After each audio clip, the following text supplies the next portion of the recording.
At the C5+1 summit in Washington, Central Asia's growing role as a major transit hub took center stage, with Kazakhstan emerging as a key link in the Middle Corridor, viewed by the White House as a stable route.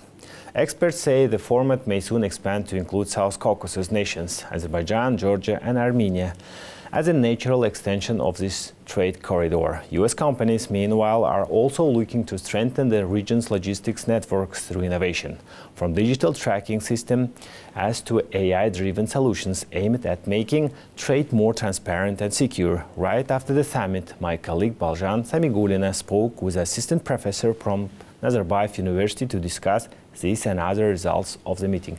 Here are some highlights.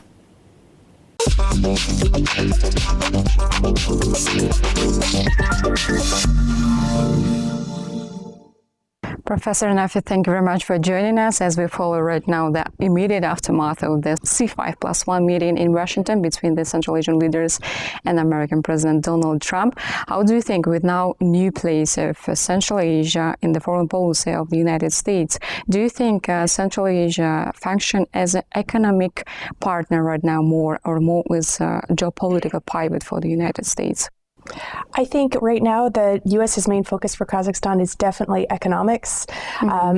As we've already seen in the past few hours, the U.S. has signed an MOU with Kazakhstan specifically aimed at critical minerals, a key part of a supply chain issue that they have been trying to relieve over the past few months. So I think they're really trying to push Kazakhstan into an economic push.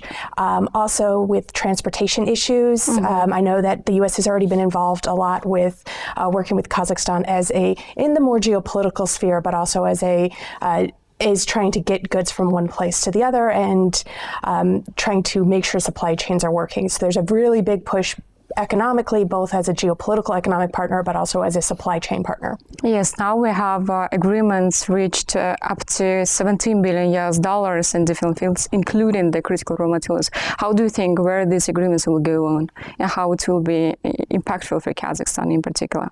Well, it's definitely going to push more of the resource extraction part in Kazakhstan.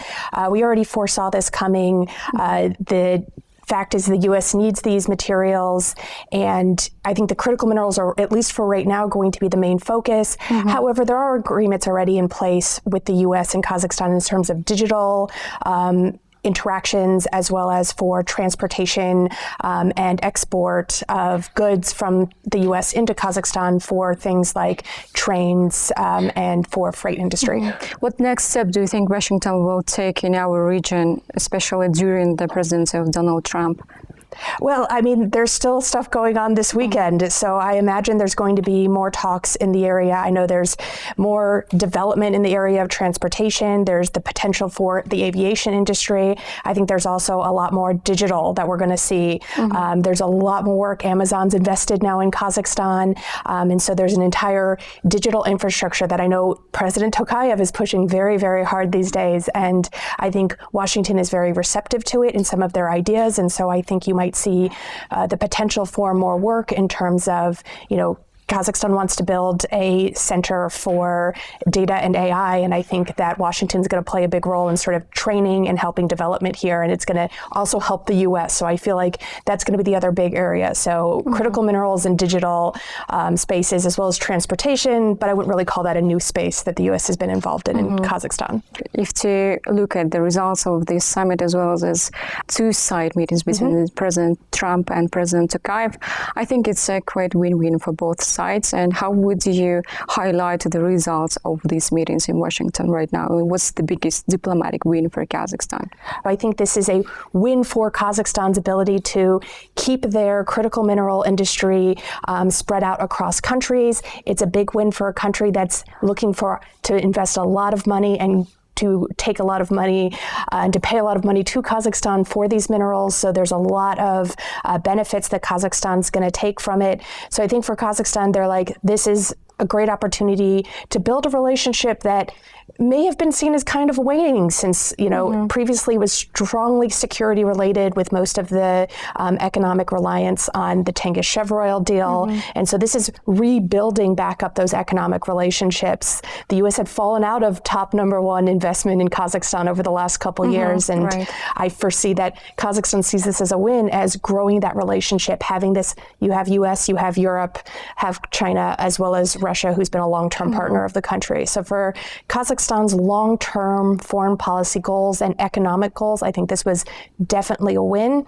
The U.S. also sees it as a win in being able to collect the critical minerals that they're in need of to deal with these long-term supply chain issues that they foresee coming in the near future. So this is all around, a win-win situation for both countries. But I feel like Kazakhstan, if everything comes to plan and that we're already seeing these deals happen, I think in the long term, Kazakhstan has a lot of potential to gain from this relationship.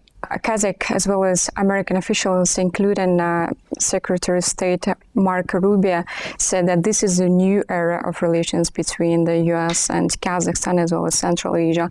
But there is still a banning amendment still going on towards Kazakhstan. How do you think it will be cancelled in American Senate soon?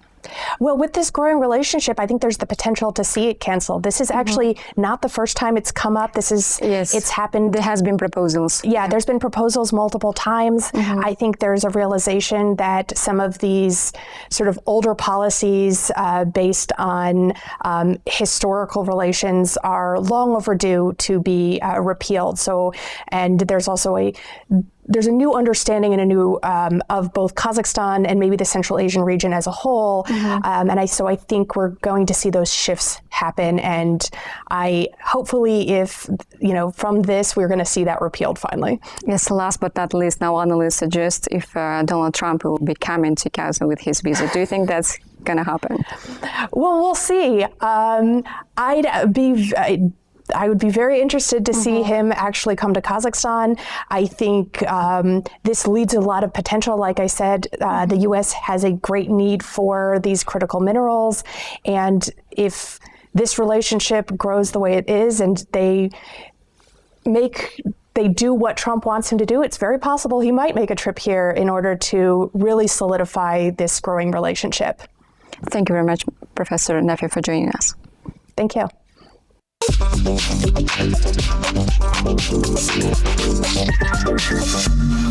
you.